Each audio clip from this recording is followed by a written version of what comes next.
ഞാൻ 300-ലധികം കാൻഡിഡേറ്റ്സിനെ ഇന്റർവ്യൂ എടുത്തിട്ടുണ്ട്. അതിൽ മിക്ക ആൾക്കാരും സ്ട്രഗിൾ ചെയ്യുന്ന ഒരു ചോദ്യമാണ് tell me about your self. അത് എങ്ങനെ ആൻസർ ചെയ്യാമെന്ന് ഞാൻ പറഞ്ഞു തരാം. ഹായ്, മൈ നെയിം ഇസ് എന്ന് പറഞ്ഞ് ഒരിക്കലും നിങ്ങൾ ഇൻട്രൊഡക്ഷൻ തുടങ്ങരുത്. നേരെ മറിച്ച് I M currently working as A senior engineer at X, where I'm responsible for doing X, Y and Z. Prior to this, I have worked on A, B and C.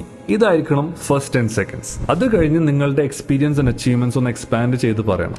1 minute ആണ് recommended, maximum 2 minutes. അതിൽ കൂടുതൽ introduction കൊടുക്കരുത്. കാരണം നിങ്ങൾ നീട്ടി പോകും തോറും അത് ലാഗ് ആവും. പിന്നെ നിങ്ങൾ പറഞ്ഞ കാര്യങ്ങൾ തന്നെ അവർ മറന്നു പോയിട്ടുണ്ടാവും. പിന്നെ സ്കൂൾ, കോളേജ്, ഹോബീസ് ഇതിനെ കുറിച്ചിട്ടൊന്നും ഇൻട്രൊഡക്ഷനിൽ പറയരുത്. സ്ട്രിക്ട്ലി എക്സ്പീരിയൻസ് മാത്രം ഷെയർ ചെയ്യണം. ഇനി നിങ്ങളൊരു ഫ്രഷർ ആണെങ്കിൽ നിങ്ങൾക്കുള്ള ഒരു ഇൻട്രൊഡക്ഷൻ വീഡിയോ വേറെ വരുന്നുണ്ട്. കാരണം ഫ്രഷേഴ്സിന്റെ ഇൻട്രൊഡക്ഷൻ വീഡിയോ ഭയങ്കര ചാലഞ്ചിങ് ആണ്. അപ്പോൾ അത് എങ്ങനെ കോൺഫിഡന്റ്ലി ഹാൻഡിൽ ചെയ്യാമെന്ന് ഞാൻ പഠിപ്പിച്ചു തരുന്നതായിരിക്കും. ഇനി ഈ വീഡിയോ കാണുന്നവർ വേറെ ഡൊമൈനിൽ നിന്നാണെങ്കിൽ, അതായത് accounts, digital marketing, sales background ആണെങ്കിൽ നിങ്ങൾക്ക് വേണ്ടിയിട്ടുള്ള ഒരു ഇൻട്രൊഡക്ഷൻ പിച്ച് ഞാൻ ബ്ലോഗായിട്ട് എഴുതിയിട്ടുണ്ട്. അത് കാണാനായി debugmedia.co പോയാൽ മതി.